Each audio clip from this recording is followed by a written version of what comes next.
오늘은 하나님 없는 정보는 나를 누른다. 하나님 없는 정보는 나를 누른다라는 제목으로 하나님 말씀 증거하도록 하겠습니다.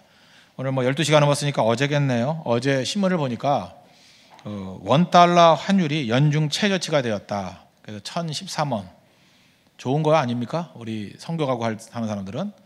그런데 신문 기사의 내용은 아니더라고요. 돈 가치가 자꾸 올라가면 나쁠 거 없는 것 같은데 수출이 안 될까 걱정이 된다. 이보다 더 떨어지면 경상수지에 문제가 된다. 이런 얘기를 써놨습니다. 좀 이상하지 않습니까? 몇 년 전에는 환율이 1,500원 가까이 되놓으니까 이러다 나라 망한다. 근데 그 기사 기억나거든요. 도대체 뭐가 맞는 거예요? 환율이 올라가도 문제고 내려가도 문제고. 저는 그때 알았습니다. 언제나 부정적으로 보는 사람은 존재한다는 거예요. 그죠? 환율이 내려가는 걸 부정적으로 보는 사람은 나라 망한다 그러고, 환율이 올라가도 부정적으로 보는 사람은 나라 망한다 그러고. 그러니까 둘 다 망하지 않았습니다. 둘 다 좋게 보면 다 좋은 거예요. 그죠? 그 상황을 활용하고 환경을 활용해서 승리하면 된다는 것입니다. 여기서 또 하나 할 수 있는 게 뭐죠? 여러분들이 지금 정보라고 얘기하는 거 있죠. 인포메이션이 나를 살리지 못한다는 것입니다. 잊지 마십시오. 우리 많은 사람들이 네이버 검색하고 구글 검색해가지고 인포메이션을 많이 갖고 있으면 그것이 나를 살리는 힘이라고 생각하는데 절대 그렇지 않습니다. 인포메이션은 살리는 힘이 없습니다. 그러니까 하나님 없는 정보는 오히려 나를 누릅니다. 지식, 하나님 없는 지식은 헛된 것입니다. 외국 나가 보십시오. 제가 접했던 동남아시아나 이런 데 가보면은 한국을 롤모델로 삼는 나라가 되게 많습니다. 한국같이 되길 원한대요. 2차 대전 이후에 식민지였던 나라, 원조받던 나라가 저렇게 경제적인 기적을 이룬 나라가 없다라는 것입니다. 그래서 한국을 굉장히 중요한 나라로 여기는데 캄보디아나 네팔, 인도 이런 데 가보십시오. 다 그렇게 생각을 한다는 거예요. 근데 정작 우리는 그렇게 생각하지 않는 것 같아요. 그게 이상하죠. 그러니까 감사가 없는 민족인 것 같아요. 감사해야죠. 물론 우리 감사하고 있다고 생각을 합니다. 그런데 우리나라를 연구했던 사람들 제가 이제 몇 명 만나봤습니다. 특별히 그 캄보디아나 베트남 사람들을 만나봤는데 만나보니까 연구를 많이 하신 학자들이었어요. 대학교 교수님들이셨는데 이 얘기를 나누다가 보니까 한국을 연구하면 연구할수록 의문이 든다는 거예요. 이렇게 분석을 해본답니다. 분석을 딱 해보면 분석이 이게 앞뒤가 맞아야 되고 객관성이 있어야 되잖아요. 또 반복 가능해야 될 거 아닙니까? 그런데 한국은 설명 안 되는 부분이 너무 많다는 거예요. 분명히 인풋이 있으면 아웃풋이 있어야 되는데 설명 안 되는 부분이 있대요. 분명히 플러스 알파가 있다. 이렇게 얘기를 하더라고요. 저는 목사니까 그렇게 얘기했죠. 하나님이 도우셨다고. 그거 맞는 얘기 아닙니까? 진짜 냉정하게 분석해본 사람 다 알아요. 이거는 우리가 노력해서 우리가 힘써서 된 것만 아니라 플러스 알파가 있어요. 하나님이 도우신 겁니다.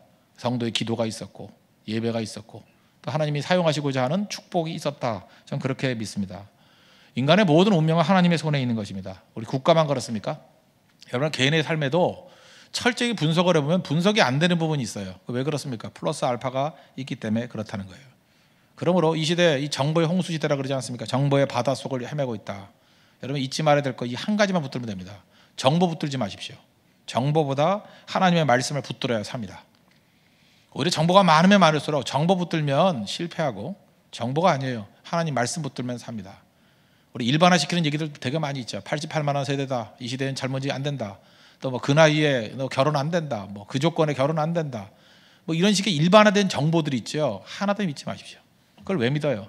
하나님 말씀 믿으십시오. 승리한다는 거예요. 세상의 정보에 의하면 100세 난 사람이 아이 낳는다. 불가능한 일입니다. 근데 하나님 말씀 붙들었던 아브라함과 사라 아들 낳았습니다. 정보 의지하지 마십시오. 정보가 없던 시대도 정보 의지하지 않냐고 하나님 말씀 붙들었던 사람은 다 삽니다. 그래서 오늘 이 예배 시간이 뭔지 아십니까? 정보 속에서 방황하고 있는 많은 사람들에게 정보가 힘을 주는 게 아니다. 하나님 말씀이 힘을 주는 것이다. 그걸 선포하고 있다는 것입니다. 하나님 말씀 붙들면 일단 믿음이 생깁니다. 믿음이 흔들리지 않아요. 세상을 이기는 믿음이 생기고 확신이 옵니다. 그래서 든든해요. 흔들리지 않습니다. 그래서 오늘 여러분 말씀 듣는 시간 되길 바랍니다. 삶의 기둥이 정보가 돼서는 안 되고 하나님 말씀이 돼야 된다는 것입니다. 오늘 8장 28절 보니까 우리가 알거니와 하나님을 사랑하는 자 곧 그의 뜻대로 부르심을 입은 자들에게는 모든 것이 합력하여 선을 이루느니라. 무슨 얘기입니까? 하나님의 섭리가 있다라는 거예요. 지금 사도 바울은 무슨 얘기를 하고 있습니까? 나는 하나님의 섭리를 믿는다. 그런 얘기예요. 하나님이 모르는 일 세상에는 없다는 거예요. 하나님이 다 알고 계신다. 또 다른 말로 하면 하나님이 허락하시지 않는 일들은 벌어지는 일이 없다. 그러므로 하나님 믿고 의지하고 하나님이 나를 사랑하시기 때문에 나는 안심한다, 그 얘기예요. 여러분 가운데 혹시 두려움에 빠진 사람이 있습니까? 흔들흔들하는 사람이 있습니까? 그건 사실 환경의 문제가 아니에요. 믿음의 문제지. 하나님 여러분 사랑하시는 분 있습니까? 합력과 선을 이루시는 분 믿습니까? 그러면 안심한다, 이렇게 돼야 돼요. 안심한다, 뭐 걱정 없다, 그죠? 그래서 성경상의 인물들 보십시오. 감옥에서도 찬양했던 이유가 바로 여기 있어요. 하나님이 나를 붙들어 주신다, 안심한다. 그래서 찬양한다는 거예요. 내 자신의 계획이 있습니다. 내가 내 마이 플랜이 있어요. 플랜 가지고 쭉 나가는데 잘 안 되잖아요. 마이 플랜은 무너져도 하나님의 관점에서 승리한다, 그걸 붙드는 거예요. 내 계획이 완성된 게 아니잖아요. 이 계획대로 나가지만 하나님의 섭리 가운데 나를 가장 좋은 길로 이끌어 주신다, 그게 믿음이에요. 그래서 하나님 말씀 붙들고 하나님의 이끄시는 그 능력을 붙드는 하나님 백성 되기를 바랍니다. 오늘의 이 28절부터 30절까지 내용은 한 가지 질문이 좋으면 답이 나온다 그랬죠. 질문이 이거예요. 선이 무엇이냐? 선이 무엇이냐? 합력하여 선을 이룬다 그랬죠. 그럼 도대체 선이 무엇이냐? 오늘 접근을 이렇게 하겠습니다. 제가 미리 설명을 해드리면 편안함이 선이 아니다는 거예요. 우리는 편안함을 선이라고 생각하는데 편안함이 선이 아니다. 그럼 선이란 무엇이냐? 아들의 형상을 본받는 게 선이다. 이게 오늘 핵심이에요. 그 다음에 아들의 형상을 본받는 방식이 무엇인가? 세 가지를 살피겠는데 그건 2부 때 나누도록 하겠습니다. 차례대로 보겠습니다. 선이 무엇인가? 편안함이 선이 아니라는 것입니다. 우리 고난이 실제로 우리 삶 가운데 한번 임한다고 생각해요. 고난이 임합니다. 근데 고난이 임했을 때 남의 얘기일 때 말고 내 삶에 고난이 임했을 때 아, 이 고난은 선이야, 이렇게 말하는 거 쉽지 않습니다. 갑자기 사고 당했어요. 오다가 자동차 사고 당했어요. 그랬더니 아, 내 삶 가운데 오늘 선이 임했어, 이렇게 말하기 쉽지 않아요. 그죠? 그 다음에 중병에 들었습니다. 병 나가지고 수술 받아야 됩니다. 월요일날 수술, 화요일날 수술, 뭐 이렇게 돼버리고 뭐 검사를 했더니 뭐 덩어리 하나가 보인대요. 그죠? 근데 그게 뭔지 잘 모르겠다. 뭐 암일 수도 있다. 이걸 내 삶 가운데 선이 임했다, 이렇게 말할 사람 누가 있겠습니까? 그러지 않다는 거예요. 직장 잘 다니다가 자기의 뜻과는 관계없이 갑자기 실직하게 됐어요. 나가 의자가 없어졌어요. 책상이 없어져 버렸어요. 내 삶 가운데 선이 임했다, 이렇게 말하기 쉽지 않아요. 친구들 다 결혼했는데 자기 혼자 남았어요. 그걸 선이다, 그렇게 말할 사람은 없어요. 악이죠. 예. 그렇게 생각하는 사람이 더 많아요. 진급 다 했는데 나만 빠졌어요. 진급이. 그 쉽지 않죠. 심지어 그래요. 그 목회자들 사이에서도 그래요. 자기 동료들 다 어디 뭐 담임 목회지 갔을 때 자기만 부교육자로 있는 사람 내가 마지막에 봤거든요.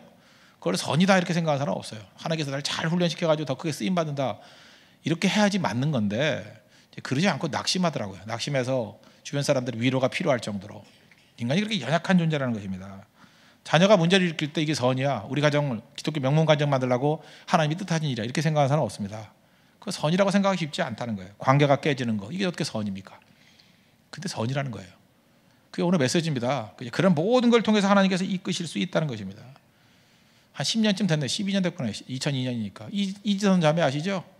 그 대학교 잘 다니던 예쁘장하게 생겼던 그 꿈 많은 대학생, 여대생, 그 음주운전자, 갤로퍼라 그러죠. 갤로퍼 티콜 타고 가는 차를 박치겠죠. 그래서 불이 붙어버렸어요. 중앙선 침범해 버려요. 그래가지고 이 대학생, 여대생은 쓰러져 버렸고 오빠가 뭐 나왔다 그러죠. 걸려가지고 빼내지 못하고, 그래서 몸에 전신 화상을 입었습니다. 다 아시잖아요. 낯선 거 좋아한다 그러지만 자기 얼굴 보니까 낯선 얼굴이에요. 그걸 어떻게 좋다 그래요? 어떻게 이런 얼굴이 돼버렸나? 화상 입은 얼굴입니다. 그걸 들으면서 느끼는 게 뭐죠? 분노심도 생기지만 또 하나는 두려움이에요. 내 삶 가운데도 이런 일이 벌어지면 어떡하나. 근데 정작 이선 자매가 지선아 사랑기 책을 보면 뭐라고 나와요? 하나님 원망하는 게 없어요. 오히려 그것 때문에 하나님을 찬미하고 하나님을 더 깊이 알게 되었다. 그게 간증 들을 때는 뭐 은혜 조금 받지만 조금 생각해 보면 이게 어떻게 선이야, 이런 생각을 할 수 있다라는 것입니다. 그렇지 않아요? 이 시대 정신이 무엇입니까? 이 나라, 이 시대의 시대 정신은 자본주의잖아요. 자본주의 시대 정신은 뭐냐? 편안함이에요. 우리는 지금 알게 모르게 그 메시지를 아침부터 저녁까지 듣고 살아가고 있습니다. 자본주의 목표는 편안함이거든요. 다 편안함을 추구합니다. 돈 왜 벌어요? 편한 집에 살라고. 비싼 집이 뭡니까? 편한 집이에요. 싼 집이 뭐예요? 불편한 집이에요. 그렇죠? 집이 편하다는 거예요. 편하다. 뭐 도심에서 가깝고 교회에서 가깝고 뭐 다 이렇게 편해지는 거예요. 돈 생기면 편해지는 거예요. 차도 편한 차죠. 어떤 차는 그 창문이 안 내려와요. 그죠? 안 내려와요. 막 손으로 잡고 막 내려야 돼 이렇게. 그러면 불편한 차잖아요. 돈 생기면 새 차 사면은 그죠? 버튼만 탁 누르면 다 되는 차. 편한 차. 그게 좋은 거예요. 생활도 편해지죠. 편한 생활, 그걸 다 추구하고 있지 않습니까? 여행도 편안한 여행. 똑같은 여행도요, 돈 많이 내면은 편안한 여행 되고, 또 어떤 데 힘들어지고 그래요. 뭐 어떤 사람이 그런 얘기가 돼. 뭐 성교 갈 수 있는 뭐 그 돈 쓰면은 뭐 더 럭셔리한 여행 갈 수 있다고. 그렇죠. 그건 선하게 뭐예요? 편한 거. 성교를 편하게 간다 그러는 거예요. 복음 증거하는 가치를 찾는 거지. 우리 알게 모르게 자본주의 영향을 받았어요. 편한 게 다 선이다. 건물도 편한 건물, 불편한 건물은 다 불편해하고. 그래서 편한 것은 선이다라는 도식이 우리 가운데 다 있다는 것입니다. 이게 맞냐는 거예요. 아니죠. 예를 들어 이런 겁니다. 그 예를 들어서 요즘에 그 엄마들, 제가 이렇게 SNS에 보면은 엄마들이 자기 자녀들이 학교에 갔는데 애들이 좀 불편해요. 막 분노하더라고. 이건 학교의 악이래. 난 그거 납득 못 하겠어요. 학교가 편한 것만 가르쳐야 됩니까? 편한 것만 가르치면 여러분의 아들과 여러분의 딸 망합니다. 잊지 말라고요. 아이들은 왜 편한 것만 가르쳐야 돼요? 걔네들은 인물 안 나와요. 그러니까 잔챙이들만 나오는 거지. 엄마 때문에 그래요. 아빠 때문에 그래요. 정신이 썩었으니까. 그 정신 상태를 갖고 무슨 인물이 나오겠어요? 편한 게 왜 선이에요? 저는 그때 그 글 쓰는 걸 봤어요. 학교가 아이를 이렇게 불편하게 만드는 건 악이다. 이거는 그죠? 뭐 교육의 악이래요. 교육의 악. 교회의 악된 모습을 변화시켜야 된다. 아, 나 그거 무슨 무시무시했어요. 이게 자본주의의 모습이구나. 이게 이세벨의 모습이구나. 이 자본주의의 모습이 그 바알 아닙니까?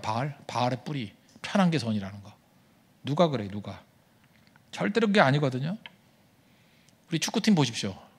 이번에 16강에서 떨어졌지만 저는 그걸 그렇게 해석해요. 이 친구들이 너무 편해졌어요. 옛날보다. 돈도 많이 벌고 정말 편해졌어요. 놀고 먹어도 일주일에 4천만 원씩 받고. 박주영 뭐 이게 너무 편해졌어요. 그러니까 사라진 게 뭐냐? 투지가 사라진 것 같아요. 투지가. 이번에 그 후보들 집어넣으니까 투지가 살아있죠. 돈 별로 못 버는 애. 그죠? 병장님 뭐 연봉이 180만 원이라며 뭐 그런 병장님 헝그리 정신을 갖고 무지하게 뛰잖아요. 얼굴도 헝그리하게 생겼어요. 그죠? 막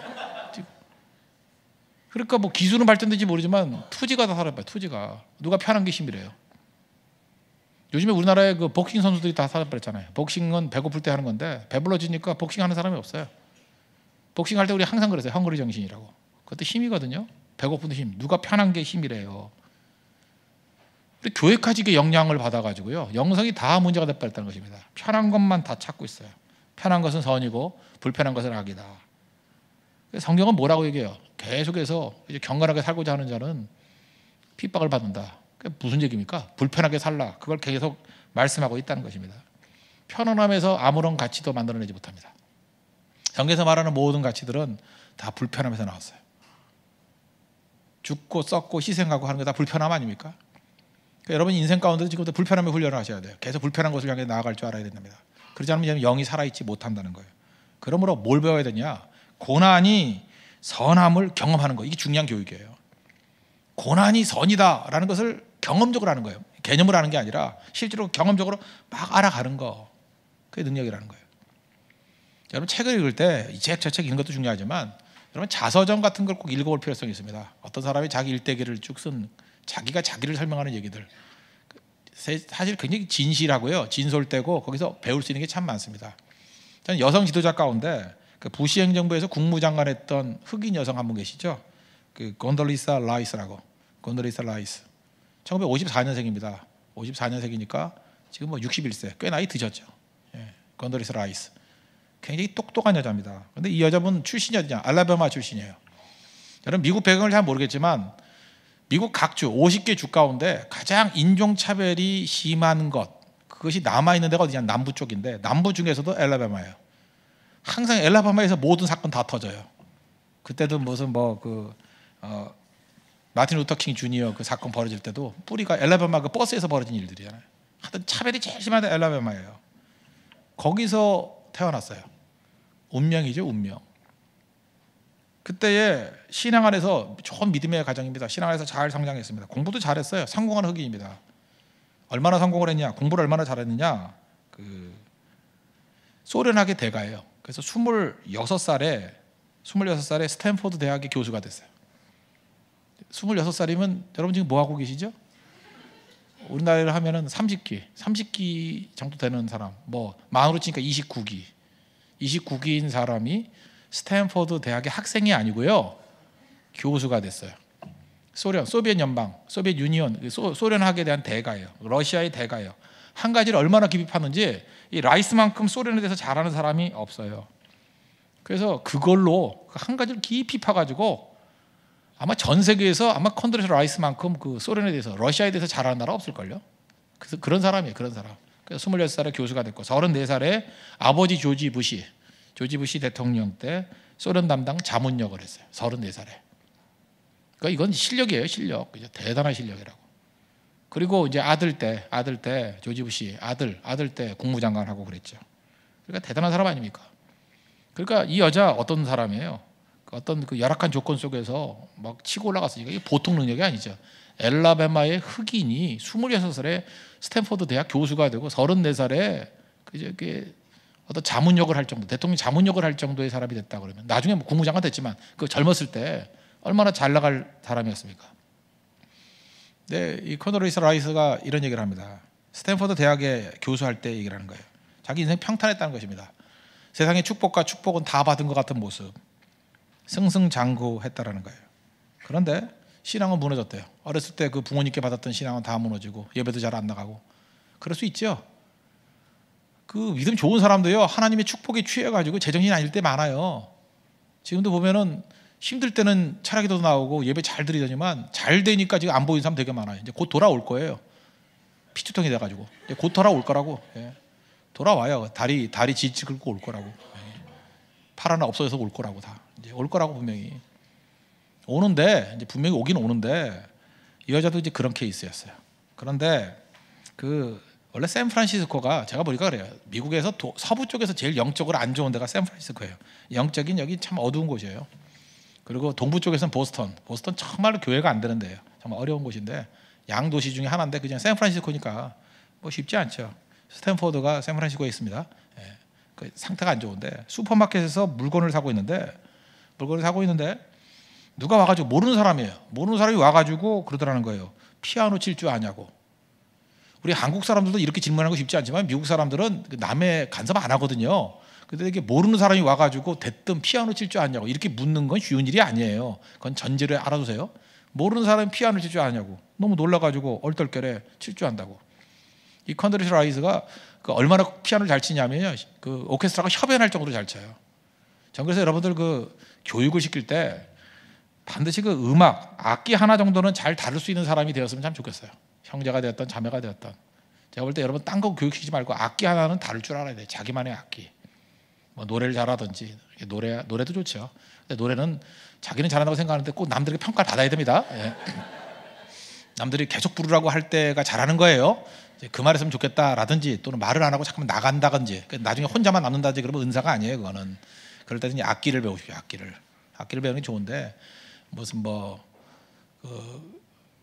간단한 악기 말고 이렇게 건반 악기 같은 게 좋은 것 같아요. 그죠? 바이올린이나 이런 현악기나 이런 것들이 음이 되는 것들. 근데 참 묘한 게 뭐냐면 제가 보니까 그래요. 이게 공부 잘하는 사람들이 악기도 잘 다루는 것 같아요. 참 되는 놈은 더 되죠. 참 이상해 그거. 근데 이 컨드레스 라이스가 굉장히 그 악기를 잘 다루는 사람이에요. 대가의 피아노의 대가예요. 그래서 피아노 칠 줄 안다 그랬는데 그 왜 그러시냐고 그랬더니 그 남자분이 그러더라는 거예요. 우리 교회가 작은 교회인데 아주 걱정이라고. 예배 시간에 반주자가 없다고. 그래서 계속해서 기도했다고. 하나님 반주자를 보내달라고. 그리고 눈 떠보다 이상하게 당신이 반주를 할 것 같다고 느낌이. 그래서 내가 그냥 신뢰를 무릅쓰고 얘기하는 거라고. 혹시 반주해 줄 수 있냐고. 그 얘기를 듣고 그냥 꽉 맞은 것 같더래요. 아, 하나님이 나를 불러주시는구나. 그래서 그때부터 예스하고 반주를 했다라는 거예요. 그런데 억지로 끌려간 거죠. 작은 교회 때입니다. 자기는 이제 이렇게 성공한 여자기 때문에 큰 교회라든지 남들이 알아주는데 이런 데만을 가기를 원했지 이렇게 초라하거나 가난하거나 고난 그걸 자기는 고난이 생각해. 작은 데는 안 갔대요. 이게 초라한 데는 안 갔대요. 내가 누군데 하는 그런 자존심이 있잖아요. 근데 진짜 작은 교회 가가지고 몇 년 동안 반주를 했대요. 교수인데도 교수도 숨기고 교수이자 피아노도 기가 막히게 치겠죠. 잘 치는 사람이니까. 그러는 사이에 자기가 영적인 회복이 있었답니다. 영적인 회복이 있었대. 그 과정 속에서 하나님을 깊이 만나고 지극히 작은 곳, 초라한 곳 거기서 섬김을 통해서 나는 섬겼다고 생각하고 그분들은 고맙다 그러지만 고마운 게 아니라는 거예요. 내가 다 회복이 되었다. 그런 얘기를 합니다. 그러면서 그런 얘기, 어렸을 때 엘라바마에서 자기 부모님들이 맨날 가르쳤대요. 노예들이 불렀던 노래들, 니그로 스피리추얼이라죠. 그 흑인 연가. 뭐 저는 멜로디 잘 모르겠어요. 써 있는 가사가 이렇게 돼 있어요. 내가 얼마나 고난 당하는 줄 아는가. 그런데 뒤에는 영광 할렐루야. 자기 어렸을 때 이해가 안 되더라는 거예요. 앞부분에 흑인 노예가 당하는 고난들 얘기를 쭉 한다는 거예요. 그리고 후렴은 다 영광 할렐루야. 내가 얼마나 고난 당한지 아는가. 내가 채찍을 맞아서 얼마나 아픈지 아는가. 내가 고양이 그려서 얼마나 눈물을 흘리는지 아는가. 그죠? 박대당해서 어려움 당하는 거 아는가. 내 아들이 죽은 것을 아는가. 그 앞부분. 그런데 뒤에는 후렴구가 다 합창으로 영광 할렐루야, 영광 할렐루야. 어렸을 때 그 노래 불렀대 계속. 그렇지만 자기 이해를 할 수가 없었다는 것입니다. 왜? 고난 당하는 게 어떻게 영광 할렐루야냐고. 앞부분은 어두운데 뒤에는 찬양으로 끝난다는 거예요. 도대체 이게 뭐냐고 이해가 안 된다는 거예요. 근데 알았대요. 고난이 깊어질수록 깨달음이 있고 고난 중에 하나님의 만나 주심이 있다고. 이 컨드레스 라이스에 그 나오는 자서전 얘기예요. 그 안에 보면요 굉장한 감동들이 있습니다. 감동이 깊이가 있고 그렇다는 거예요. 하나님께서는 편함을 선이라 그러지 않았어요. 고난 중에 만나주, 고통 중에 만나주시는 하나님. 고난 당해보셨습니까? 고통 중에 하나님 만나보세요. 그 진짜 만나는 거예요. 로마서 5장에 보면요 3절 그 앞장에 보면 5장 3절 4절 5절 잘하는 말씀입니다. 다만 이뿐 아니라 우리가 환난 중에도 즐거워하나니 이는 환난은 인내를, 인내는 연단을, 연단은 소망을 이루는 줄 알미로다. 소망이 우리를 부끄럽게 하지 아니하면 우리에게 주신 성령으로 말미암아 하나님의 사랑이 우리 마음에 부은 바 됨이니. 어떤 사람이 고난과 씨름했습니다. 고난과 씨름하는 가운데 고난과 씨름했어요. 환난과 씨름했어요. 그러는 사이에 지나놓고 보니까 고난과 씨름하는 사이에 인내가 생기고 고난과 씨름하는 사이에 연단이 생기고 고난과 씨름하는 사이에 소망이 생겼다는 거예요. 소망의 힘이 어디서 나왔습니까? 고난을 통해서 배웠다는 것입니다. 이게 바울의 고백이에요. 여러분 이렇게 평탄함에서 배울 수 없는 깊은 진리가 고난과 씨름하면서 배우는 겁니다. 환난 중에서 배우는 거예요. 상처와 어려움이, 여러분 상처가 있죠. 내 인생에 상처가 있어요. 내 인생에 깊은 어려움이 있어요. 거기에 성령께서 기름 부어주시면 그게 은사가 돼요. 나중에 은사라는 게 다른 게 아니에요. 결국은 은사가 상처였어요. 옛날에 어려움이었어요. 그게 은사가 돼버리더라고. 지금도 많은 상처를 치유하시는 분들 있지 않습니까? 많은 힘 잃은 사람들을 이렇게 세우는 분들 보면 공통점이 뭐냐? 상처가 있던 분들이에요. 거기에 성령의 기름 부심이 있었어요. 그랬더니 아픈 사람들을 이해하게 되고 그들에게 힘을 주고 이렇게 세우는 권능이 임하게 되더라는 것입니다. 그래서 존경받는 분들 보십시오. 다 무슨 질병 가운데 있든지 고난을 통과했던 분들, 그런 분이라는 거예요. 평탄하다는 건요 하나님이 버린 카드예요. 평탄함은 차라리도 나오지도 않았겠지, 그죠? 그 버린 카드예요. 그래서 그런 얘기 있잖아요. 그 평탄함은 신이 버린 카드라고. 하나님이 버린 카드라고. 삶 가운데 고난이 있죠. 하나님이 붙들었다는 뜻이에요. 하나님께서 사용하신다는 뜻이에요. 미래가 있다는 뜻이에요. 하나님의 자녀들 징계 없고 고난 없는 거 봤어요? 히브리서 보세요. 다 참아들 징계가 있다고. 아들 치고 징계와 훈련 없는 아들 봤냐고. 그죠? 반드시 있죠. 왜? 그래야 작품이 나오기 때문에. 그래서 평탄함은 깊이가 없습니다. 평탄하면 인사이트가 없어요. 고난을 통해서 깊이가 생기고 고난을 통해서 인사이트가 생긴다는 거예요. 핵심이 뭐예요? 편안함, 선. 그거는 세상이 던져주는 가짜지 편안함은 선이 아니라는 거예요. 편안합니까? 그럼 극단으로 갑니다. 그거 악이에요. 편안하기만 합니까? 그거 악이에요. 악. 영적으로 악이라고. 그거 반드시 문제가 돼요. 그거 썩는 거예요. 그건 버림받은 카드라고요. 오히려 우리가 고난을 통해서 얼마나 많은 것들을 배운지 아십니까? 사람이 넓어진다고요. 여러분 배은망덕을 경험해 봤습니까?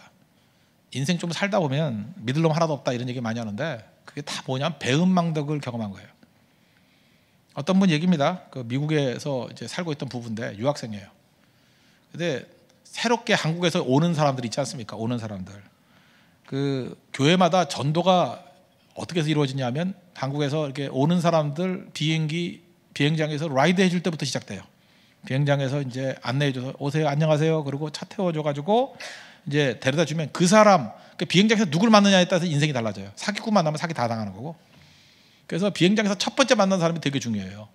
첫 번째 만나는 사람 직업이 거의 그 다음 직업이에요. 주유소 하면 그 사람도 주유소하고, 닭집 하면 그 사람도 닭집하고. 되게 그래. 그 첫 번째 누굴 만나느냐. 그래서 어디 이민을 가거나 유학을 갈 때는 기도 많이 하십시오. 첫 번째 누굴 만나느냐.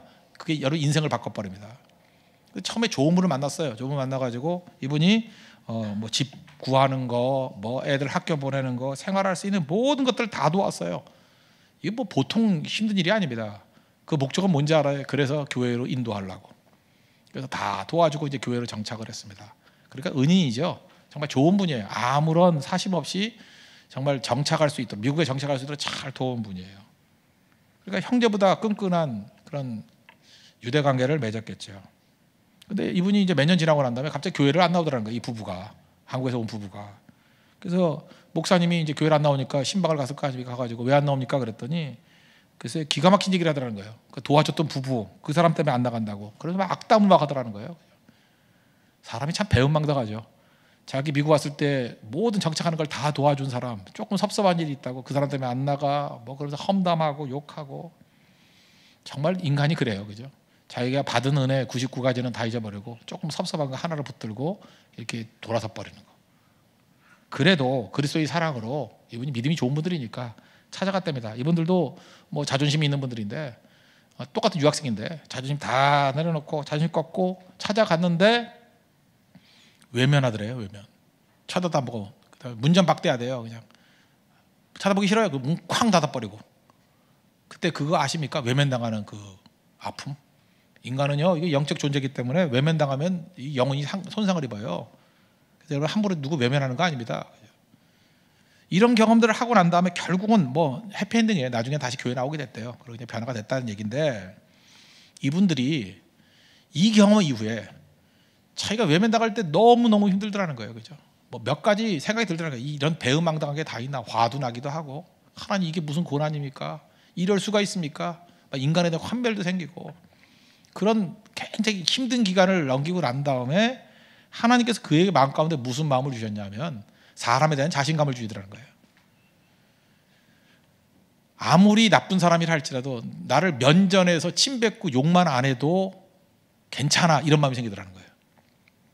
그 다음 이 부부가 굉장히 대가들 됐어요. 그 사람들 대인관계에 있어서. 이름만 말해도 알 분들이 돼버렸어요. 이유가 뭐냐? 이때의 훈련이라. 이때의 훈련. 저는 인생도 마찬가지입니다. 우리가 고난 당했다라는 거. 당신은 이거 웬 봉변이야? 봉변 아니에요. 그런 것까지 경험하는 사람은요, 폭이 훨씬 커진 거예요. 세상에서 제일 약한 사람이 뭐냐? 우리 교회에서도 보면 이렇게 멘탈에 문제 있는 애들 말 한마디 들으면 교회 안 나오죠? 이게 강한 거예요, 약한 거예요? 약한 거죠. 그리고 교회에서 항상 삐진 사람들, 삐진 사람들 앉아 있는 것도 삐딱하게 앉아서 이렇게 삐진 사람 이렇게 앉아서 이렇게 삐져 있고, 기둥 뒤에서 이렇게 삐져 있고, 딱 보면 알아요. 벌써 이렇게 자세가 이렇게 삐져 있어요. 이렇게 45도 삐져 많이 삐진 거고, 15도 되면 좀 돌아온 거고, 이렇게 삐진 사람들. 삐진다는 건 자존심이거든요. 자존심이 있다는 건 그게 강한 거예요, 약한 거예요? 지극히 약한 거예요. 지극히 약한 거. 모자른 거죠. 그거 어떻게 고쳐요? 그거 그대로 놔두면요, 절대 쓰임 받지 못합니다. 지성질 부르다 끝나버려요. 교회 하나님께서 그런 사람 쓸 것 같아요? 박살을 내버려요. 박살을. 사랑하시기 때문에. 놔두지 않아요. 자존심이고 뭐가 있어요. 바닥까지 내려가 만들어요. 아주 바닥까지. 그래서 그 다음에 어떻게 변화가 되냐? 그 다음에 나타날 때 보면은 무슨 비난, 무슨 모멸감, 무슨 자존심 깨짐 다 이겨내고 오직 그리스도만 존귀케 되미니, 그런 사람이 된다는 것입니다. 그게 복 아니에요? 그게 선 아니에요? 하나님 그렇게 우리의 삶을 이끌어 가신다는 것입니다. 누가 편함을 선이래요? 아닙니다. 편함은 오히려 악일 수 있어요. 하나님께서 우리를 편한 길로 이끌어 가시는 것이 아니라 하나님이 목표하시는 그 자리로 이끌어 가신다는 거예요. 그 목표가 뭐냐? 아들의 형상을 닮아가기 위해 만들기 위해서. 오늘 29절 보십시오. 29절. 그러면 선이 무엇이냐? 아들의 형상을 본받는 거라는 거예요. 29절. 하나님이 미리 아신 자들을 또한 그 아들의 형상을 본받게 하기 위하여 미리 정하셨으니. 그러니까 목표가 뭐예요? 그 아들의 형상을 본받게 하기 위해서. 하나님이 우리를 이끌어 가실 때 목표가 편함이 아니에요. 성공이 아니에요. 아들 예수 그리스도의 형상을 본받게 하는 게 하나님의 모든 뜻이라는 것입니다. 모든 뜻. 그래서 예수 그리스도를 본받게 하기 위해서는 모든 방법도 다 사용하신다는 거예요. 그게 하나님의 선이에요. 그래서 여러분 잊지 마십시오. 어떤 사람이 잠깐 예수님 닮아가는 상황이 된다. 그럼 그 선이에요. 누가 편한가 성공이 선이래요? 아니에요. 예수님 닮아가는 거예요. 잘 보세요. 잠깐 편안해져요. 잠깐만 성공해져요. 근데 기도도 안 해요. 그럼 예수님하고 닮아가요? 예수님 기도 안 했어요? 마귀를 닮아가는 거지. 자꾸만 교만해져요. 예수님 닮아가는 거예요? 자꾸만 거칠어져 힘 있다고 막 소리 질러대고, 그죠? 막 거칠게 막 말하고 그래요. 그럼 예수님 닮아가는 거예요? 그게 악한 사람, 악한 마귀 닮아가는 거죠. 잠깐 말이 많아져, 말이. 예수님 이사야서 54장 7절 보니까 그가 곤욕을 당하여 괴로울 때에도 그 입을 열지 아니하였으며. 예수님 닮아가는 게 뭐예요? 위기 순간에 침묵하는 거예요. 하나님 바라보는 거. 말 많아져요. 말이 많아지고 쓸데없는 소리 막 그냥 헛소문이나 퍼뜨리고. 이런 사람들의 특징이 뭐예요? 마귀 닮아가는 거죠. 그 하나님 사랑한다 그러면 작살내 버려야죠. 그거 작살내 빠지고 혀를 끌어놔야죠. 손가락이 부러져야죠. 그래야 정신 차리죠. 그리고 돌아온다고요. 물론 부러졌다 붙겠지 다시. 하나님께서 그렇게 이끌어 가신다는 거예요. 그렇게. 목표가 뭐예요? 지금 누구의 비난입니다. 하나님이 나를 다듬어가는 방식이 뭐냐 하면 편안함을 이끌지 않아요. 누가 편안하대요? 아들의 형상을 본받기 위하여. 저도 마찬가지입니다. 아들의 형상을 본받기 위해서 하나님이 다루실 거예요. 여러분도 마찬가지입니다. 아들의 형상을 본받기 위해서 하나님이 다루실 겁니다. 그게 선이에요. 합력하여 선을 이룬다. 모든 것을 합력하여 선을 이룬다. 뜻이 간단히 29절에 나와 있어요. 그 아들의 형상을 본받기 위하여. 예수님 본받는 믿음의 종 되기를 바랍니다. 그게 제일 강력한 거예요. 어떤 시험이 오거나 어떤 고난이 온다 할지라도 주님의 은혜가 뭐예요? 아들의 형상을 본받는 거예요. 아들의 형상을. 그 길로 나아갈 수 있는 하나님의 거룩한 백성 되기를 축원합니다. 선이란 게 무엇입니까? 선은 편함이 선이 아니다. 그럼 선이란 거는 아들의 형상을 본받는 것이 선이라 그랬습니다. 그러면 아들의 형상을 본받는 방식 세 가지로 살피겠습니다. 첫 번째는 모든 것이에요. 하나님께서는 이 세상에 있는 모든 것들을 통해서 아들의 형상을 만드는데 사용해 주신다는 것입니다. 그래서 오늘 뭐라 그래요? 모든 것이 합력하여 선을 이루느니라. 인생 가운데 어떤 때는 사랑하는 사람의 죽음, 또 어떤 때는 질병, 어떤 때는 실망할 일들이 있죠. 실망. 어떤 때는 또 희망, 뭐 어떤 때는 근심 관계가 뭐 근심에 빠질 때가 있지 않습니까? 어떤 때는 자녀 문제, 이런 삶의 모든 디테일한 것들을 다 사용하셔서 아들의 형상을 닮아가도록 만들어가도록 우리를 이끌어 가신다는 것입니다. 그러니까 하나님은 세부적인 데 관심이 있다라는 거예요. 하나님은 다이어트에 관심이 있을까요, 없을까요? 있죠. 있어요. 하나님께서는 전병헌 목사의 머리카락 개수에 관심이 있을까요, 없을까요? 있죠. 누가복음 12장 6절 보니까 참새 5마리가 두 아사로니에 팔리는 것이 아니냐. 그러나 하나님 안에는 그 하나도 잊어버리신 바 되지 아니하는도다. 그러니까 참새 파는 것도 하나님이 관심 갖는다는 거예요. 그러니까 우리 식으로는 뭐예요? 고사리 2,000원어치 사는 것도 관심 갖는다는 거예요. 그 얘기죠. 지극히 작은 거. 너희에게는 심지어 머리털까지도 다 세신 바 되었나니. 되게 감동이죠. 머리털까지도 다 세신 바 되었나니 두려워하지 말라. 너희는 많은 참새보다 더 귀하니라. 하나님은 디테일의 하나님이에요.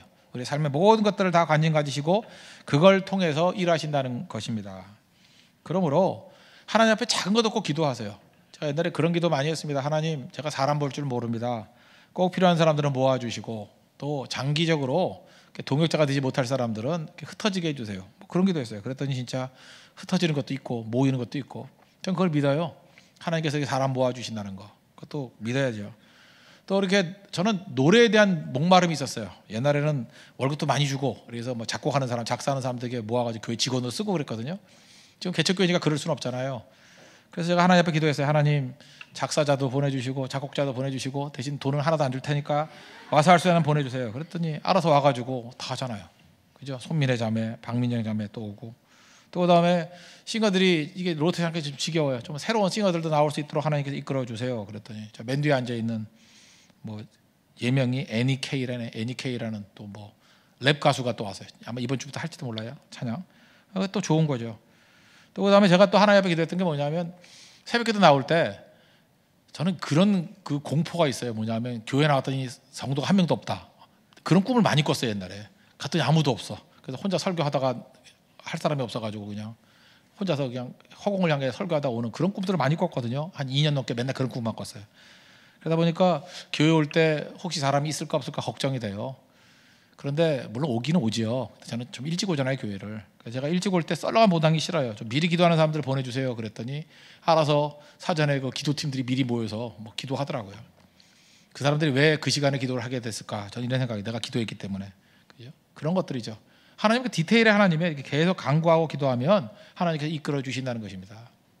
빌립보서 1장 보면은 바울이 이런 고백을 해요. 형제들아, 내가 당한 일이 도리어 복음 전파의 진전이 된 줄을 너희가 알기를 원하노라. 이러므로 나의 매임이 그리스도 안에서 모든 시위대안과 그 밖의 모든 사람에게 나타났으니. 내가 당한 일, 이런 얘기가 나와. 내가 당한 일. 참 특이하죠? 내가 당한 일이 뭐예요? 감옥에 갇혀 있는 일이에요. 옥중에 서지니까. 원래 사도 바울이 하나님 앞에 기도했던 게 뭐냐 하면 담대히 복음을 증거하게 해 주십시오. 복음의 전도의 문이 열리게 해 주십시오. 이런 기도 많이 했잖아요. 그런데 그 기도의 응답이 뭐예요? 잡혔어요. 그러니까 기도가 반대로 되는 거 아니에요? 하나님 이럴 수가 있습니까? 그런데 알고 봤더니 그게 도움이 됐죠. 첫째는 사도 바울은 몰랐지만 사도행전 23장 12절 보니까 유대인들이 당을 지어서 바울을 죽이기 전에는 먹지도 마시지도 아니하겠다 하는 사람들이 40명이나 있었어요. 만약에 바울이 그때 잡히지 않고 걸어다녔으면 테러당해 죽었습니다. 근데 하나님께서 잡아 넣어서 보호해 줬죠. 그리고 바울이 그렇게 가고 싶은 데가 어디였어요? 로마였죠. 로마에 죄수로 끌려가니까 국비로 가죠. 돈 하나도 안 들고. 보초병 세워서 국비로 가죠. 그 다음에 로마 감옥에 들어갔더니 거기는 4명씩 하루에 6번 6, 4, 24 4시간마다 이렇게 교체를 하거든요. 로마 군병들. 그러니까 하루에 앉아서 성도 모으기도 쉽지 않은데 그죠? 앉아서 그저 4명씩 6팀이 오는 거예요. 매일. 오면은 말씀 증거하고 오면 말씀 증거하고. 그랬더니 시위대 안에 있는 많은 군병들이 예수를 믿고 그의 가족이 믿고 변화가 되더라. 그 얘기하고 있는 거예요. 하나님 얼마나 디테일하신 분인지 아시겠죠? 우리의 삶 가운데 우리는 맨날 좋은 일과 나쁜 일을 나눠요. 좋은 일과 나쁜 일이 어디 있습니까? 하나님이 다 사용해요. 다 사용해.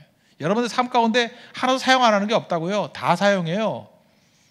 여러분들이 이렇게 슬프고 우울하고 이럴 때 이거는 뭐 내 인생의 어두움이야. 아니에요. 그것도 사용하셔요. 다 사용한다니까. 하나님이 사용하지 않는 게 뭐가 있겠습니까? 다 사용하죠. 우리 인생의 모든 부분을 하나님께서 다 사용하셔서 능력 주신다는 거예요. 우리 어떤 사람 그러죠. 햇빛만 있길 원하죠. 축복만 있길 원하죠. 계속되는 햇빛이 사막 만드는 거 알죠? 우리 인생이 내 마음이 메마른 이유가 뭐예요? 계속해서 축복만 주시는 거예요. 그게 사랑하는 겁니까? 편함만 주시는 거예요. 편함과 그렇게 사막 돼버려요. 부석부석해서 배불러 터져 죽는 인생. 아무것도 아닌 인생이 돼버리죠. 그런데 하나님께서 우리에게 고난을 주시고 어떤 때는 난관도 주시고 그래서 삶의 모든 것들이 촉촉하게 만드셔서 축복 때문에 썩지 않도록 만드시는 능력. 하나님은 그런 분이에요. 우리를 건강하게 만드시는 분. 건강하게. 내가 요즘에 건강식이라고 그런 거 보니까 옛날에 못 살던 사람이 먹던 게 다 건강식이래. 뭐 보리밥, 뭐 이런 거, 상추. 그러니까 결국 옛날로 돌아간 거죠. 옛날 가난했던 게 복이었어요. 부자 돼가지고 고기 마음껏 먹으니까 맨날 대장암 걸리고 뭐 남자들 특별히 기름기 많은 게 전립선암 뭐 이런 거 걸리고 목에는 혹이 나고 뭐. 맨날 이러잖아요, 그죠? 좀 그만 드시라고 그만. 어떤 분은 삼겹살이 있잖아요. 길쭉한 거 있죠. 길쭉한 거 이거를 잘라 먹기가 아까워가지고 돌돌돌돌 말아가지고 한 입에 먹는 분이 있어요. 우리 교육자 중에 한 분이 계시는데 와, 그러니 살이 안 쪄. 이게 돌돌돌 말면요 한 판에 딱 돼. 길쭉한 거 한 5번에 먹을 거 한 입에 먹을 수 있어. 그걸 먹으면 너무 좋대요. 그게 다 재앙이에요, 재앙. 하나님 앞에서 우리가 가져야 될 게 뭔지 아십니까? 어떤 때는 고기가 다 사라지게 만들어요. 그래서 풀밖에 안 먹었는데 지나놓고 보니까 너무 건강해져 있는 거예요. 그죠? 하나님께서 내게 난관을 주셨어요. 그래서 뭐 먹을 것도 없어. 맨날 죽만 먹여. 그랬더니 15kg가 빠져요. 이렇게 되는 거라고 하나님께서. 우리 인생에서 어떤 일이 벌어질지 모르죠. 그 모든 것들이 내게 유익을 주시는 하나님의 능력이다. 우리 뭐 진주 나오는 스토리 알지 않습니까? 조개가 있는데 조개로서 볼 때 그냥 조개예요, 일반은. 근데 모래가 하나를 들어갔어요. 모래가 그 상처죠. 상처를 갖다가 이렇게 감싸려고 몸에서 진액이 나온다면 나오고 하는 것이 뭉쳐서 진주되잖아요. 우리 인생 가운데 진주 같은 인생이 아무나 되는 겁니까? 상처 있는 인생이에요. 그냥 평범한 조개국에 들어가는 조개 되고 싶으면 그렇게 사십시오. 그러나 적어도 한 번 태어나서 하나님 앞에 진주 같은 인생이 되고 싶다. 그러면 뭐 다 하는 얘기 아니에요. 상처가 있어야 돼요. 아픔도 있어야 된다고. 내 삶 가운데 하나님은 디테일하신 분이에요. 모든 것을 다 통해서. 그걸 안다 그러면 쉽게 낙심 안 하고 쉽게 좌절 안 해요. 그냥 내 인생이 하나님 앞에서 붙들림받은 인생이기 때문에 다 좋은 거구나. 나중에 이 합력하여 이게 어떻게 선을 이룰까 그걸 깨달으라고요. 하나님께서 아들의 형상 만드는 거 그 모든 것이라는 거, 모든 것. 그래서 저는 삶의 모든 것들 원망하지 마십시오. 그 다 필요한 거예요. 한번 잘 보세요. 우리가 지난번에도 우리 그 새벽기도 때 살폈지만 다윗이 시온성이라 그러는 다윗성, 이 예루살렘이 세워진 게 모리아산이라 그랬죠. 모리아산. 그걸 이제 포로기 이후에 백성들이 사마리아 사람들이 야 예루살렘이 무슨 정통이냐? 그 이전에 그죠 먼저 에발산과 그리심산이 있었는데 그리심산이 정통이다. 뭐 이렇게 얘기했을 때 그들이 그 예루살렘이 모리아산이라는 걸 증명하기 위해서 이제 과거로 들어가지 않습니까? 뭐 그런 얘기도 나오는 얘기 들었죠. 근데 더 중요한 건 뭐냐 하면 다윗이 그 땅 아라우나의 타작마당을 사게 된 계기가 뭐냐 하면 인구조사해가지고 범죄했을 때예요. 참 묘하지 않아요? 범죄를 통해서 하나님 앞에 속죄한다는 의미에서 아라우나의 타작마당을 샀는데 그 자리가 성전터예요. 그 자리가. 그러니까 하나님께서 어떻게 일하시는지 아시겠죠? 아픔과 좌절과 넘어짐도 사용하시는 분이에요. 참 뭐예요? 뭐든지 범죄하고 난 다음에 하나님 은혜가 임해요. 유다도 마찬가지죠. 유다도 집 떠나가지고 그 며느리 다말하고 뭐 관계를 맺어가지고 애도 낳고 막 그러잖아요. 그 모든 걸 통해 가지고 유다가 변화가 되는 거죠. 네가 나보다 선하다 그러면서 죄가 많은 곳에 은혜가 임하잖아요. 참 묘해요. 성경은 다 넘어진 얘기예요. 깨진 얘기예요. 그러난 다음에 돌아오는 거잖아요. 탕자 비유 보십시오. 아무 문제도 없던 형은 그냥 조개예요. 그렇죠. 그렇게 살다 죽었는데 그 동생 탕자는 허랑방탕에 나가가지고 다 깨지고 넘어지고 상처 입잖아요. 그러고 난 다음에 아버지의 사랑의 중요성을 깨닫고 돌아오잖아요. 그래서 품어주죠. 탕자가 훌륭해요? 그 집안에 있는 형이 훌륭해요? 탕자죠. 탕자의 탕자됨, 탕자의 위대성이 어디에 있어요? 넘어졌다 돌아오는 거. 그렇다 그러면 내 인생이 평탄하게 하는 게 뭘 좋아요? 하나님의 손 안에 들어있는 모든 아픔과 슬픔, 심지어 쓰러짐과 범죄까지도 하나님은 다 선으로 바꾸시는 분이라고. 그거 믿습니까? 일어나야죠. 다윗 보세요. 다윗의 모든 쓰러짐과 넘어짐이 다 하나님의 은혜가 돼버렸어요. 거기서 메시지가 돼버렸고, 심지어 바울을 보십시오. 바울이 핍박자에 포형자에 회방자였던 그 모든 것이 그의 힘이 돼버렸어요. 그랬던 내게 은혜가. 그래서 바울만큼 은혜가 뭔지를 깊이 깨달은 사람이 없잖아요. 버릴 게 없습니다. 하나님에서 모든 것이라 모든 것. 내 삶에 그래서 과거를 보고 원망하지 마십시오. 내 인생은 왜 이렇게 험난한 인생인가? 왜 나는 저 사람과 비교했을 때 이렇게 아픈 인생인가? 아니에요. 모든 것이 합력하여 선을 이뤄요. 여러분 믿습니까? 모든 것이 모든 것 하나님 손에서 모든 것이 다 굿이 됩니다. 굿이 굿니스예요. 굿니스. 하나님 앞에 그런 모습이 되는 그 확신을 갖는 하나님의 거룩한 종 되기를 바랍니다. 두 번째는 모든 것이고 두 번째는 더 큰 것을 보게 만드신다는 거예요. 아들의 형상을 만드신 방식이 뭐냐 하면 더 큰 것. 다시 말해 시야를 확 바꿔버린다는 거예요. 불신자들이 형통한 거에 대해서 속상해하는 시편이 있습니다. 혹시 여러분들 주변에 믿지 않는 사람인데 왜 이렇게 잘 되나? 나는 믿는데 이렇게 고난이 많나? 그럴 때 시편 73편을 읽어보세요. 속상한 사람의 기도예요. 거기 보면은 16절 17절 보니까 이런 게 나와요. 내가 어쩌면 이를 알까 하여 생각한즉 그것이 내게 심한 고통이 되었나니. 내용이 뭐냐면 행악자들, 악한 사람이 왜 형통하냐? 악인의 형통이에요. 그래서 악인의 형통을 이걸 생각하니까 이해가 안 된다는 거예요. 이해가 아니고 안 되고 심한 고통이 있다. 심한 고통이 되었나니. 근데 언제 이게 해소가 됐냐? 17절. 하나님의 성소에 들어갈 때에야 그들의 종말을 내가 깨달았나이다. 성소에 들어갔을 때 비로소 깨달았다. 내가 얼마나 어리석었는지, 내가 얼마나 무지했는지. 이런 얘기가 나와요. 간단히 설명한 거예요. 악인이 왜 형통합니까? 그럴 때 속상했다는 거예요. 그게 심지어 속상하다 못해 이해도 안 되고 심한 고통이었대요. 근데 성소에 들어갔더니 이해가 되더라. 이거 잊지 마시고, 여러분이 갈등한다는 거 있잖아요. 내 삶에 갈등이 있는 이유가 뭘까? 갈등의 이유는 내 안에 욕심이 있기 때문에 그렇습니다. 욕심이 없으면 갈등도 없어요. 그래서 이런 거 있죠. 교만한 사람이 또 다른 사람 교만한 꼴을 못 봐. 그러니까 어떤 사람이 교만한 게 막 화가 나는 거야. 그거 잊지 마세요. 내 안에 교만이 있기 때문에 그래요. 교만이 없으면, 내가 진짜 예수님같이 겸손한 사람이면 주변에서 웬만큼 교만을 떨어도 그게 느낌이 안 와요. 별로. 그냥 기껏 느낌이 오면 불쌍하다, 왜 저러나 이런 느낌이 오지. 그죠? 이게 느낌이 안 와요. 근데 교만한 게 화가 난 건 내 안에 교만이 있어서 그래요. 내가 교만해야 되는데 네가 교만하니까 화가 나는 것이. 이해가 돼요? 안 됩니까? 개가 개벽다귀 3개를 물고 있어. 또 다른 개는 화가 나요. 세상이 불공평해. 난 하나도 없는데 저놈은 개벽다귀가 3개야. 화가 나요. 그런데 그 개 시각으로 볼 때 개벽다귀 3개 든 게 화가 나고 마음이 불편한 거지. 우리 인간은 하나도 불편하지가 않아요. 개가 개벽다귀 3개 물고 있건 5개 물고 있건 그런가 보다 하고 넘어가요. 왜 그렇죠? 우리 마음 가운데는 개벽되게 된 추구하는 욕심이 없어요. 있습니까, 여러분? 개가 물건 뼈를 하나 뺏고 싶어요? 그래서 물고 나타나요? 개가 뼈 많다고 그저 자랑하고 있을 때 화가 나는 건 개예요. 개니까 화가 나는 거예요. 개니까. 그죠? 개.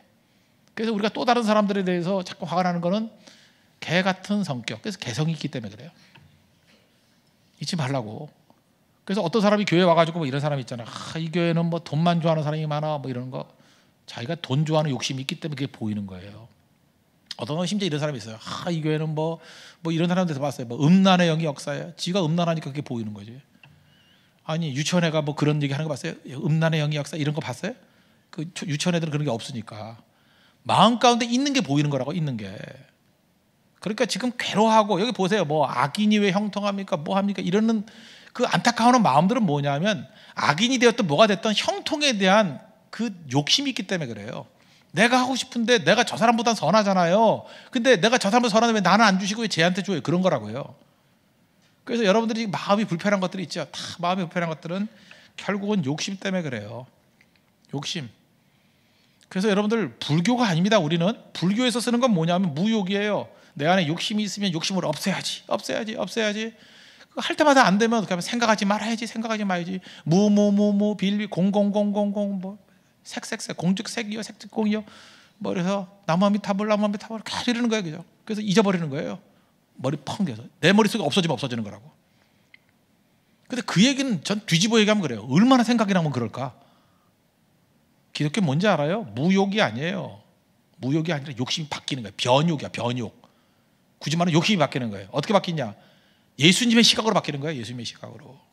성소에 들어갔더니 예수님의 시각이 확 열리면서 그건 욕심도 아닌 거예요. 여러분 변화된 사람들 보셨습니까? 그리스도 안에서 변화된 사람들 보면요, 옛날엔 그렇게 권력이 좋고 명예가 좋고 돈이 좋았던 사람들이 그게 안 좋아져요. 더 큰 영광을 바라보니까.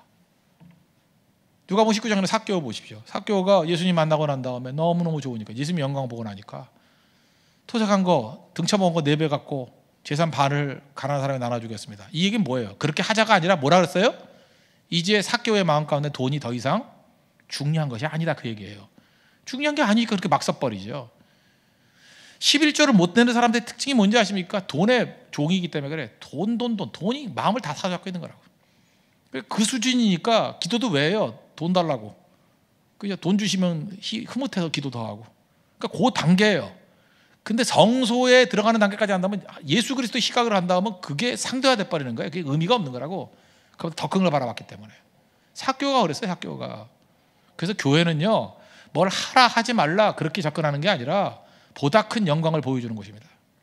예수님 만나게 하는 거예요. 성소 체험에 성소 체험.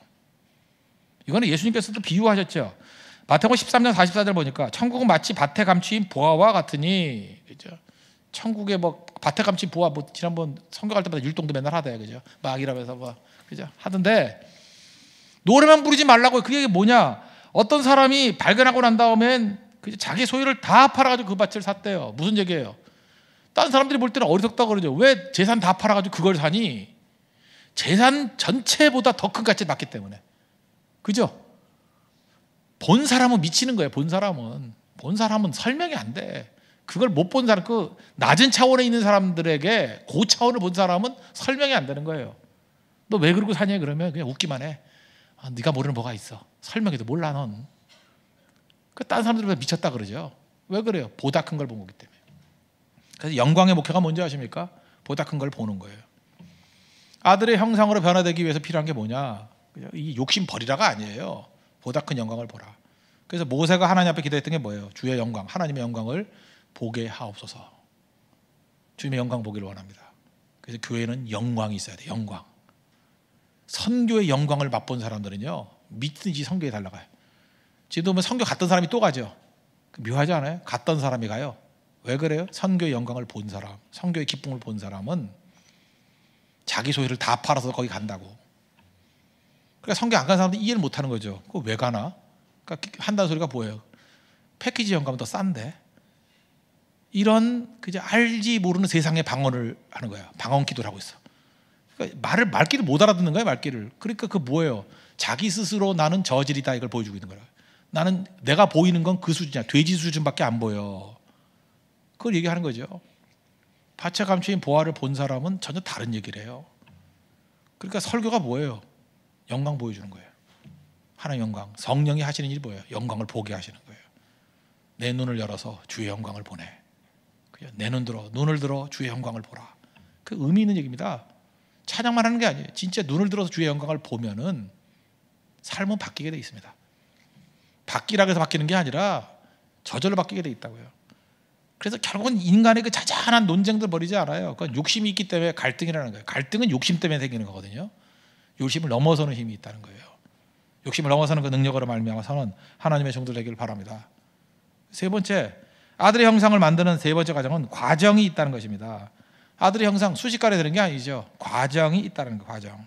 30절 보세요. 또 미리 정하신 그들을 또한 부르시고 부르신 그들을 또한 의롭다 하시고 의롭다 하신 그들을 또한 영화롭게 하시니라.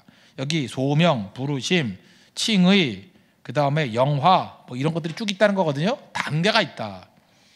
이 단계가 있다는 걸 설명하기 위해서 아까 설명했던 로마서 5장의 얘기를 좀 설명해 보면 이것도 단계죠. 로마서 5장 3절부터 보니까 다만 이뿐 아니라 우리가 환난 중에도 즐거워하나니 이는 환난은 인내를, 인내는 연단을, 연단은 소망을 이렇게 나가잖아요. 이게 지금 단계가 있다는 거예요. 먼저 환난 중에도 우린 즐거워한다는 거예요. 환난 중에도. 이유가 뭐예요? 그 4절 하반절 보니까 이루는 줄을 알미로다. 소망을 이루는 줄을 알미로다. 이게 중요한 거예요. 알미로다. 왜 즐거워해요? 알기 때문에. 뭘 알아요? 끝을 알기 때문에.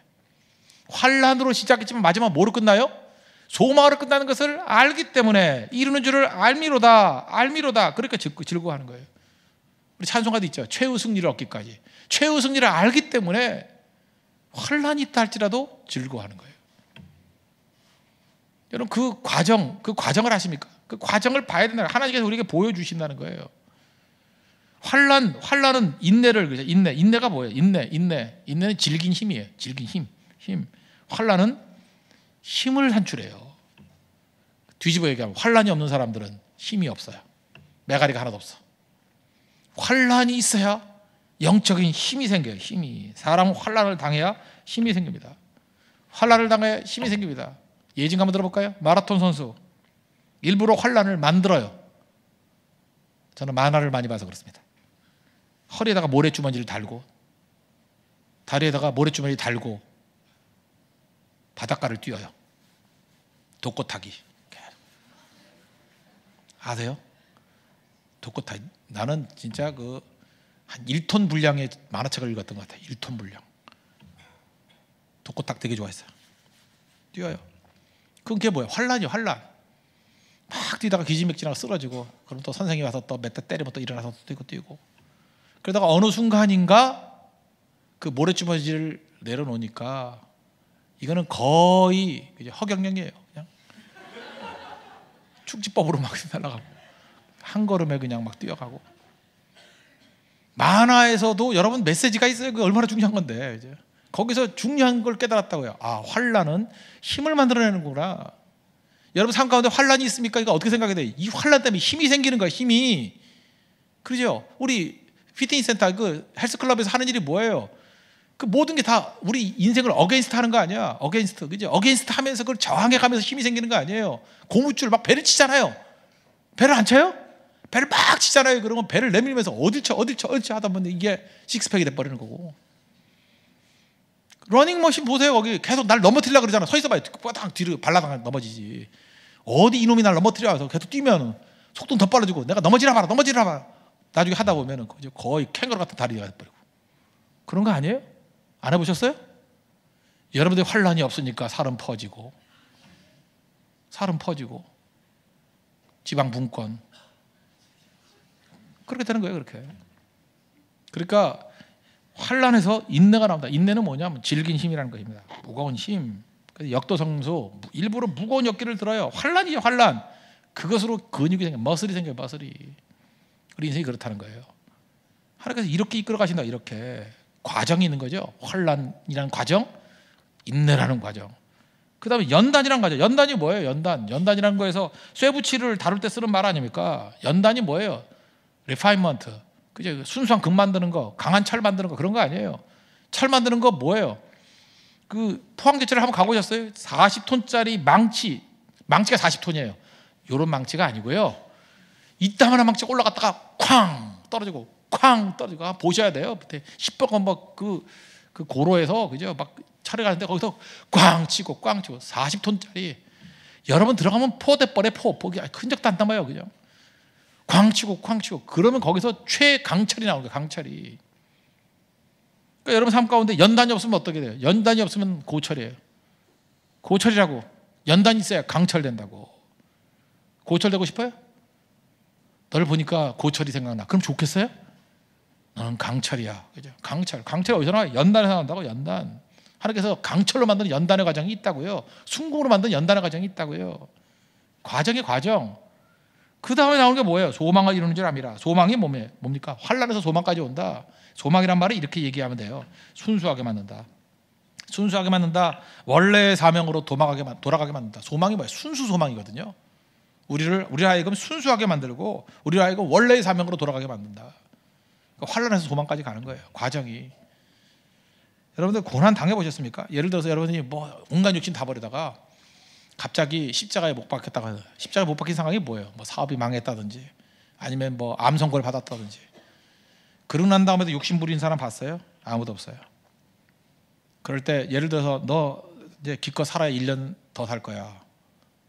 1년밖에 못 살 거야. 이 얘기를 딱 듣는 순간에 욕심 다 사라져버리고 내가 남은 기간 동안에 주를 위해서 무슨 일을 할 것인가. 그거 붙들고 뛰어요. 록펠러가 그랬잖아요. 53세 당시 1년밖에 못 산다고. 그래도 욕심 다 내려놓고 내가 주를 위해서 무엇을 헌신하길 원합니까? 그리고 고아원 만들고 교회 짓고 열심히 뛰어야 했잖아요. 그러니까 너무 바빠서 죽을 시간이 없어가지고 98세까지 살았잖아요. 그런 거예요 인생이. 98세까지 살 수 있기 때문에 내가 얼마가 남았다 그러면 인생 망치는 거고 이제 1년 남은 거예요. 마지막 순간이에요. 그게 환난이에요. 환난이 주는 얘기라고요. 그 십자가 앞에 서 있는 거예요. 내가 이제 마지막이구나. 내가 어떻게 살아야 될 것인가. 그래서 환난이 필요한 겁니다. 그래야 인생을 집중적으로 살아요. 여러분 지금부터 1년 동안 잘 살 수 있어야 30년도 잘 사는 거예요. 내가 남은 1년 동안에 충성을 다할 수 있다 그 마음이 있어야 40년도 잘 살 수 있는 거라고. 남은 게 언제인지 모르잖아요. 내게 주어진 길 가지고 충성하십시오. 저는 지금도 안타까운 사람이 그거예요. 이번에 고성성교 가자 그랬더니 내년에 갈게요. 그 말하고 싶었어요. 내년에 네가 있을지 없을지 아냐? 근데 차마 그 말을 못 하겠더라고. 진짜 없어질까 봐.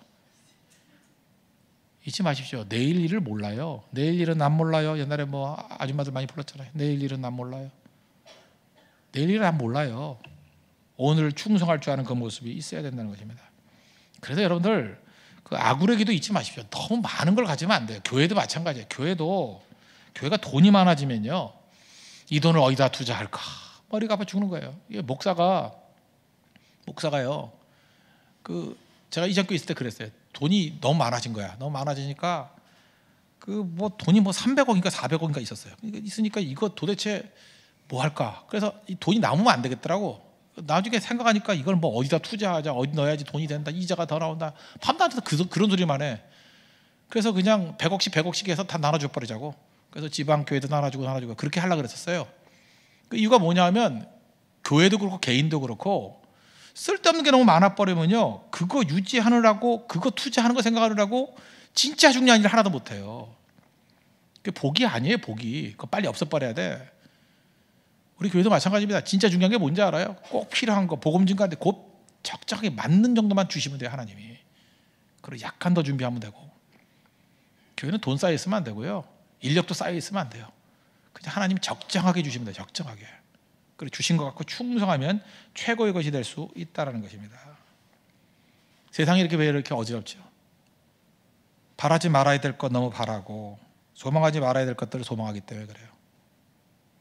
자매들도 마찬가지입니다. 너무 예뻐지려고 그러지 마십시오. 너무 예뻐지면 그 파리 때만 모여들고 별로 안 좋아요. 하나님께서 왜 여러분들 그렇게 생기게 만드는지 알아요? 감당할 외모예요. 감당할 수 있는 외모. 왜 여러분들이 이렇게 퍼지게 만들어놨는지 알아요? 그래, 아무도 안 오니까 기도에 집중하지. 하나님이 사용해 주려고. 어떤 자매, 믿음 좋은 자매인데 내가 아주 짜증내는 거 봤어요. 목사님, 저는 예수님을 사랑하고요, 예수님 앞에 충성하길 원해요. 그게 너무 예쁜 거야. 그러니까 교회 오면 주님을 만나는 게 아니라 남자를 만나는 거야. 맨날 와가지고 얼쩡대고. 그래서 내가 그랬어요. 너 머리를 밀라고. 대충 하고 다니라고. 그랬더니 대충 하고 다니니까 자연미가 더 넘쳐나는 거야. 그래서 내가 원판은 변할 수가 없구나 그때 깨달았거든요. 뭐 화장을 하면 화장한 대로 예쁘고, 안 하면 안 한 대로 예쁘고, 머리를 밀면 쇼커트하면 쇼커트로 예쁘고, 길면 긴 대로 예쁘고. 그래서 내가 그게 재앙이란 걸 알았어요. 재앙이라는 거. 여러분 축복이잖아요. 주님께만 집중할 수 있잖아요. 얼마나 좋아요. 형제들도 마찬가지죠. 현미같이 잘생겨봐요. 믿음 생활하기 진짜 힘들어요. 기도하다가 인기척에서 들어오면 뭐 누가 쳐다보고 있고, 이게 얼마나 힘든지 알아요?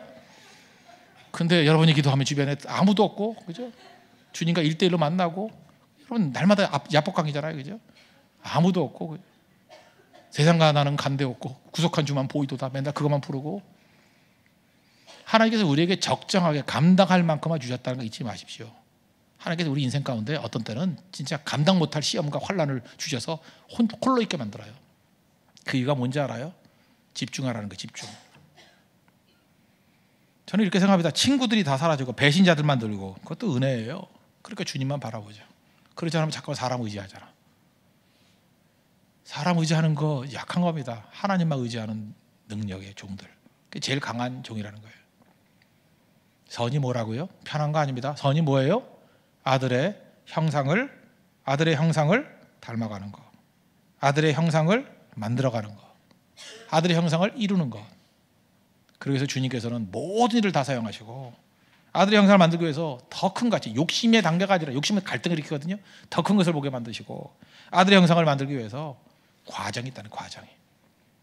환난, 인내, 연단, 소망, 이런 과정을 통해서 아들의 형상, 예수님의 형상 만들기를 원하신다는 것입니다. 그게 우리가 믿는 하나님의 인도하심이에요. 그 인도하심 믿고 하나님 앞에서 변화받는 하나님의 거룩한 종 되기를 바랍니다.